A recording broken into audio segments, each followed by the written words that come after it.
Hello, boys and girls. I hope you are having a lomtastic day. I wanted to start by showing you these two wonderful school photos that I am keeping close to me and thinking and praying for each and every one of you. I miss you so much. I hope that you are doing all your learning online that I'm assigning you, or your packets if you're not on the computer yet. And remember, you can always call the number on my Google Classroom and it goes straight to my cell phone and I can help you out if you need anything. Remember, we're just trying our best to have a growth mindset. And talking about growth mindset, I'm going to read a book today that is all about a young lady who has a growth mindset. She is an engineer, or would like to be one. If you remember, in our class, we were talking about Imagineers, using our imagination and our engineering skills to make things. Bea had made some fun things for us out of things she had at her house.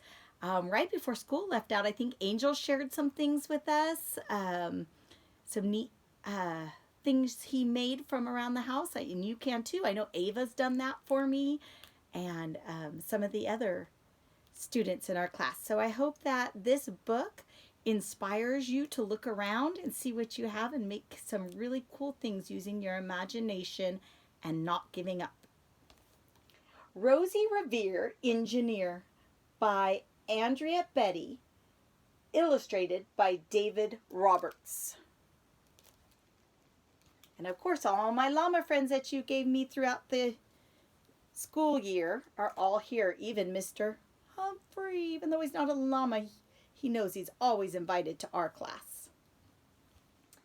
I got this little guy too, and this one, and my cute pillow, and I'm sitting on the beautiful blanket that the students gave me.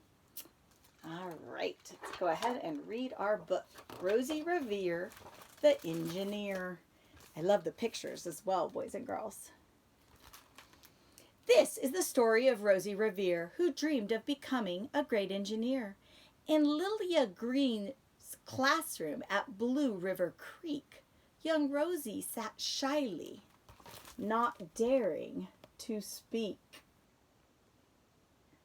See if you can see which one she is. I think she has like little red cheeks. Guess they all have red cheeks. But when no one saw her, she peeked in the trash for treasures to add to her engineer's stash. And late at night, Rosie rolled up her sleeves and built in her hideaway under the eaves. I love that she's reusing items no one else wants and using her imagination. Alone in her attic, the moon high above, dear Rosie made gadgets and gizmos she loved. And when she grew sleepy, she hid her machines far under the bed where they'd never be seen.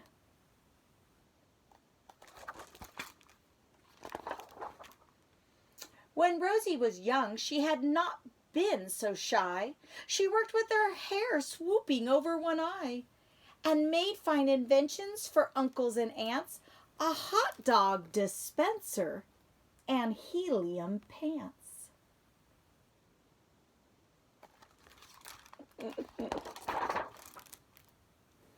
The uncle she loved most was Zookeeper Fred. She made him a hat to keep snakes off his head, from parts of a fan and some cheddar cheese spray, which everyone knows keeps snakes, pythons away. That fun invention.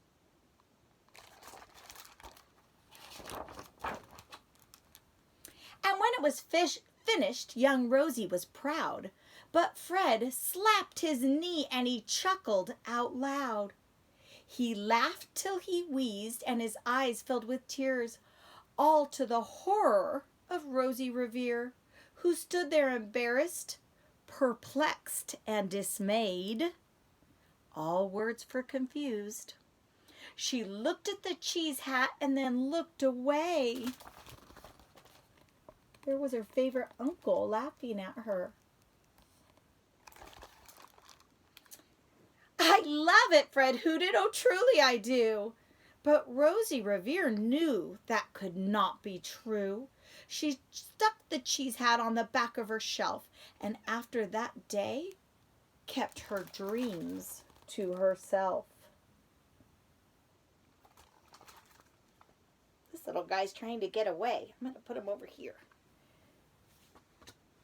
They're best friends. They're going to hang out. And that's how it went until one autumn day, her oldest relation showed up for a stay. Her great-great-aunt Rose was a true dynamo who worked building airplanes a long time ago. She told Rosie tales of the things she had done and goals she had checked off her list one by one. She gave a sad smile as she looked to the sky. The only thrill left on my list is to fly. But time never lingers as long as it seems. I'll chalk that one up to an old lady's dream. I wish I had a great-great-aunt like that. She sounds exciting and fun. That night, as Rosie lay wide-eyed in bed, a daring idea crept in her head. Could she build a gizmo to help her aunt fly? She looked at the cheese hat and said, "No, not I." But questions are tricky, and some hold on tight. And this one kept Rosie awake through the night. So when dawn approached and red streaked lit the sky, young Rosie knew just how to make her aunt fly. She was doubting herself because of how her Uncle Fred had laughed at her. But she kept thinking of something. She didn't want to give it up yet. She worked and she worked till the day was half gone, then hauled her cheese copter onto the lawn to give her invention a test just to see the ridiculous flop it might turn out to be. Oh. She thinks it's going to be a flop, but at least she's trying. Growth mindset. Strapped into the cockpit, she flipped on the switch. Then, hello, cheese copter, sputtered and twitched. It floated a moment and whirled round and round, then froze for a heartbeat and crashed to the ground. Boys and girls, look at how cool that invention is. Look at all the different parts she has on there. It did go up a little bit. It started. Then Rosie heard laughter and turned around to see the old woman laughing and slapping her knee. She laughed till she wheezed and her eyes filled with tears, all to the horror of Rosie Revere, who thought, "Oh no, never, not ever again will I try to build something to sputter or spin, or build with a lever, a switch, or a gear, and never will I be a great engineer." Oh no, sounds like she has a fixed mindset now. Remember, in our class, we don't say I can't. We say we'll try. She turned round to leave, but then Great-Aunt Rose grabbed hold of young Rosie and pulled her close and hugged her and kissed her and started to cry. "You did it! Hooray! It's the perfect first try. The great flop is over. It's time for the next." Young Rosie was baffled, embarrassed, perplexed. "I failed," said dear Rosie.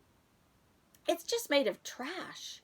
Don't you see the cheese copter crashed?" "Yes," said the great aunt, "it's crashed, that is true. But first it did just what it was supposed to do. Before it crashed, Rosie, before that, it flew."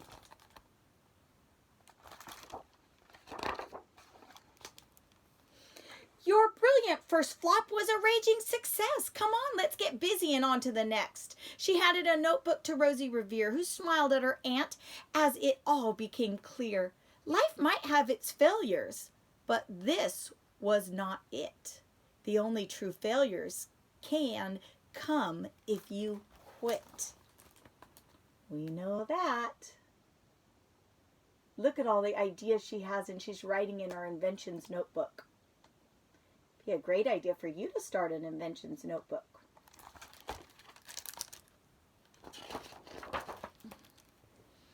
They worked till the sun sneaked away to its bed. Aunt Rose tied her headscarf around Rosie's head and sent her to sleep with a smile ear to ear to dream the bold dreams of a great engineer. This will be tried too. Maybe it'll take 100 tries. Who knows? Each one will be better.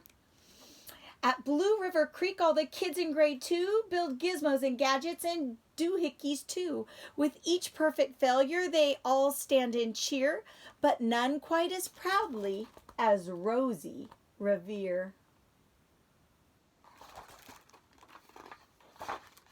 The end.